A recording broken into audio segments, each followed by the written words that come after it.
like. Then the second class of man has exactly the same problem, looks at it and says, okay, one for you, one for me. I'll do this part and I'll keep this for myself. So the desire is there and the willingness is there, but it is incomplete. You only give part. And finally, the third class of man. And this, of course, is the class of man that Ignatius is asking us to embrace, to become one of. And this was the individual who looked upon the money and said, whatever is good, whatever is the will of God is fine with me. If God wants me to do this, if I can come to that conclusion in prayer and reflection, I do this. I get rid of it all. I'm free. Ignatius wanted, in the second week of the exercise, the person making that exercise to win freedom, to become free of the attachments of this world, to become free from desiring to possess, so that we could become possessed by a zeal and a desire to serve God.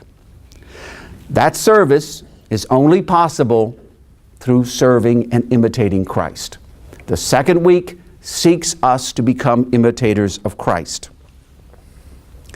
And finally, he talks about the types of humility. There were three kinds of humility, and this is what he would see as a level of perfection, that at the end of these reflections, he always wanted us to strive to be more. And he saw it as always being freer, not giving up, but winning a new freedom so that we could love. We could enter into the relationship with Christ more deeply and through Christ to the Father. The first kind of humility was the humility necessary for salvation. Basically, we were humbling ourselves. Humble by here he meant obedient. Being obedient ourselves so that all of creation we would use in order to further the goals of salvation. We wouldn't do so by not violating any commandment, whether divine or human, that binds us under pain of mortal sin. In other words, he draws a line there. No mortal sin, you have to have at least that. The second kind of humility presupposes all of that and is more perfect than the first, because it is indifferent to riches. It is indifferent to power. It is indifferent even to poverty itself. It is not a particular goal. There are no goals except one, to surrender all to the service of God. And he adds, so much so that you are willing not even to commit a venial sin. Well, after you hit that, you say, well, what's left?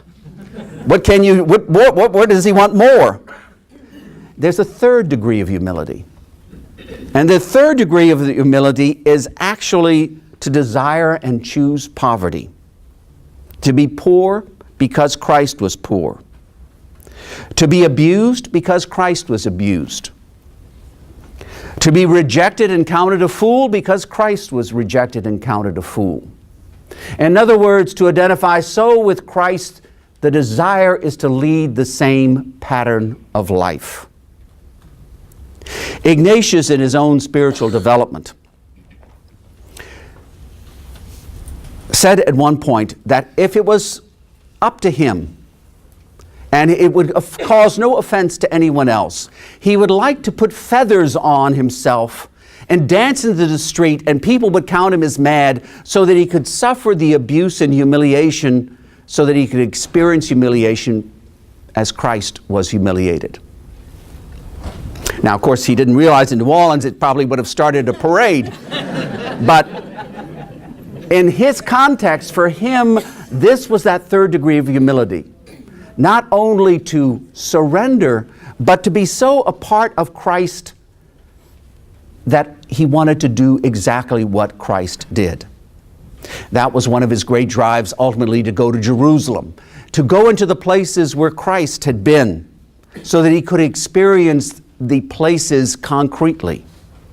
He had a fabulous spiritual imagination, but he was also gifted by considerable spiritual blessings. He saw himself ultimately being drawn ever closer to Christ, and for himself at Listarta, as he was on his way to Rome, after he had just been ordained, he had a vision there where he saw the Father placing him with the Son in service. And that for him was the completion, if you will, of the exercises. That was the ultimate goal that he had. And so our second week, the second week is a week of freedom. To free ourselves from attachment, to free ourselves from sin, and to be grateful to God who has given us His loving and compassionate grace. And thus being freed, we respond in gratitude. A gratitude that opens our hearts to service. I did come to one small insight here as I was doing this. I don't know if many of you know this, but probably 18 years ago, I established here in New Orleans the Hibiscus Society, and I see there are 3 members here of the Hibiscus Society in the group. Now, at first we were content just to share the flowers. We were nuts about the flowers, so here are the flowers, look how pretty they are. And then after we finished tracking down our family and friends and relatives and pointing the flowers out to them, we finally got to the point where we had to share them by having a show. And we have one at the end of May at Ursuline. It dawned on me this is exactly the kind of spiritual dimension that takes place here. Ignatius saw the gifts that God had given him and experienced so intimately that his natural impulse was, I have to share this beautiful thing that was given to me. And that's really what the exercises were. An attempt to share the freedom that he had won, to share the intimacy of a relationship he had experienced. He wants to share that with everyone, the heart of his spirituality. God has given us the capacity to love. And with that love, we can all be in union with the divine mystery. We can all be in our own daily lives ever more intimate with God, as God seeks to be ever more intimate with us. I'd like to open this up then for questions or any reflections that you might have. Yes, please. Hi. Well, I find it difficult to understand how, if I put myself out on the street and I'm homeless and poor and have no food, you know, to equate that experience to one that Jesus Christ would have had, because Jesus Christ is God. So, you know, in His... Why don't you come up here? No, I just, personally I've had a lot of suffering in my life, and I don't equate my suffering that to Jesus' suffering. And what I'm saying is, I don't see how putting myself on the street and becoming homeless and hungry and possibly even assaulted would equate my experience to that of Jesus Christ, because Jesus Christ is God. So, you know, Jesus, I just don't see how me, a human being, could have the same experience as Jesus, God. You know, it doesn't seem like that could be possible. I could suffer, but I don't think it could ever be equal to that of Jesus' suffering. So I don't understand that. Okay, I don't think that is what he was getting at. What he was getting at is basically this: that my suffering, though, is never divided from the sufferings of Christ. That our relationship is so intimate, and indeed the whole mystery, the divine mystery of salvation, is that our relationship with God has now been a life-giving, transforming relationship that brings us into union with the divine mystery. And in Christ, he would see that Christ's suffering and death was in a sense incorporating all of the sufferings. And because you do follow God, you do follow Christ, you're not separate, but you're joined by that relationship. That's what he was constantly saying.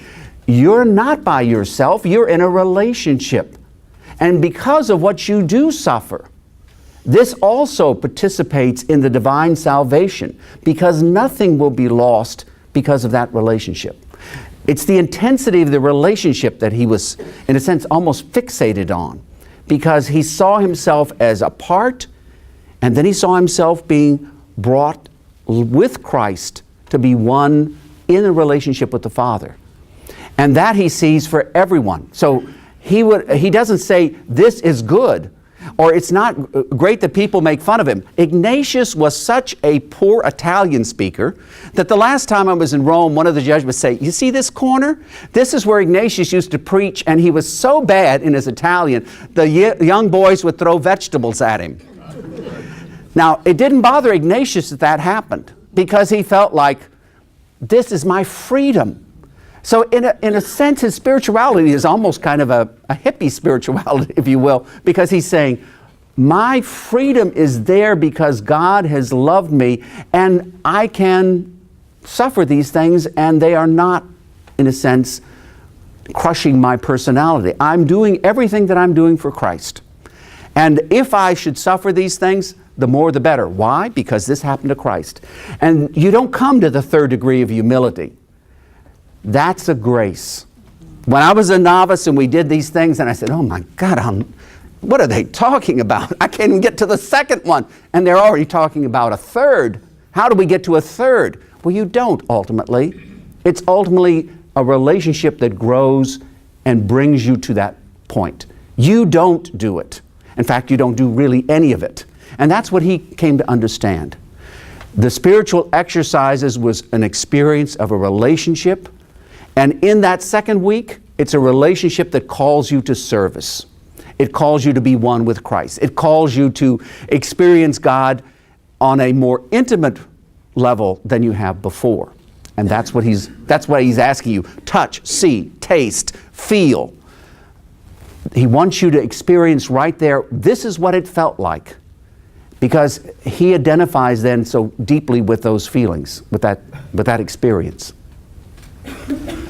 Any other questions? Yes, come. I'm very new to the exercises. You can hear me from here. I'm a loud voice. But I'm curious as to give any examples, like concrete examples. Because, when you say the word exercise, you think of something that is to do, or it's like an action, or a thing. It's not just to read about or think about. It's active in some way. And I'm just curious as to what kind of an example, and also what would be your best suggested reading for a beginner in the exercises, so just to learn more. Well, Father Fagan has a very short little book in fact, it's on a PDF that is quite easy to read. There's tremendous amount of material on the exercises, but that was one of the problems. The exercises were never meant to be a written book, in the sense of it was a notebook to kind of guide people along, but he never meant it to be studied in that sense. He meant it to be experienced. Because what Ignatius is trying to do in the exercises is get the person making the exercises to experience through his senses, through reflection, to experience what he himself experienced. See, Ignatius led a life initially that, as you well know, ultimately kind of a failure. He wanted to be a courtier. He got his leg shot up. He couldn't dance. He had his leg broken again because he wanted to dance right, and he never got it fixed right. But he was willing to go through all of that to get to that goal. Then later he changes. He sees this is not what God is calling me to. And then he goes through a period of, well, if the saints did it, I can outdo them. And so he stopped cutting his fingernails. He stopped cutting his hair. He stopped washing. He smelled terrible. And the worst thing happened, he started fasting. He ruined his stomach by all of the fasting he did because he read somewhere, Saint so-and-so went 40 days. Well, damn, if he can do it, I can do it too. And that's really what he did.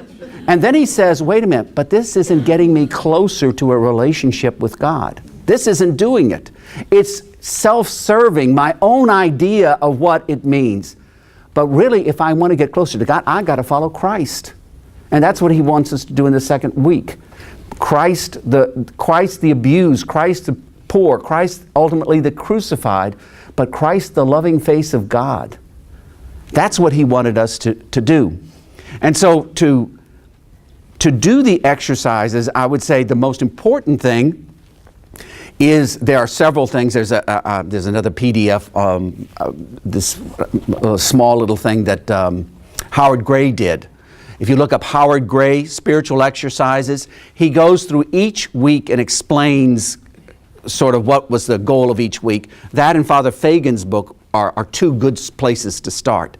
But ultimately, where you start and where you end is by trying to see the experience that he's offering here and to experience that yourself.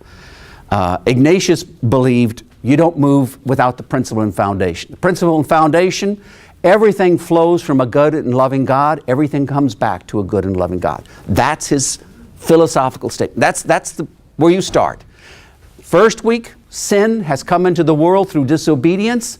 That disobedience has to be rectified, in a sense, by a realization that God has loved us as sinners and has proceeded in our redemption. That we can, because of God's grace and because of God's love, we can be freed of that enslavement to sin. Then we get to the second week. The only way we can truly appreciate and draw closer to God is through Christ. Therefore, we follow the life of Christ. And we choose, as Christ chose, to follow the will of the Father. And the will of the Father ultimately leads him to a cross that he wasn't too happy about receiving, but leads to a cross. But he embraces it. And so this Christ is the one that we follow. And this one we become intimate with. And this one draws us into a new relationship with the Father. That was his essential thrust. Yes? Going back to what she was saying, I don't think you have to go out and, I think just living, it happens. For instance, you get rejected by friends. They do something that's very harmful to you. And then you begin to feel, whoa, that's what Jesus felt. Mm-hmm. So now I'm feeling, which I don't think you go looking for, going out in the street and becoming homeless, but I think it comes to you. Things come to you in your life. Of course. And all of a sudden you say, gee, Jesus had this, when he laments and says, what have I done to you? I've done everything good. What have I done that I deserve this from you, my friends? Mm-hmm. Then you realize that you are actually feeling Jesus, not altogether, but when Ignatius is speaking of the third week, he says, if I could do this, he's not doing it, if I could do this without sin, this is what I would like, because this is how Christ suffered, because he didn't feel like he was abused sufficiently. But he's saying the abuse of Christ itself is a value. Because Christ is abused, abuse has lost its power over me. In other words, he's ultimately free from all of it. Because Christ has suffered, I am free. And that was his big insight, that he began to establish this freedom for himself where, okay, things didn't go right. I am persecuted in various ways, all the way through the end of his life. Ignatius, for example, set up homes for prostitutes that had no money. And so they were prostitutes primarily because they were desperate. Ignatius set up homes, and people came and said, oh, Ignatius, this looks bad. You shouldn't be associated with those kinds of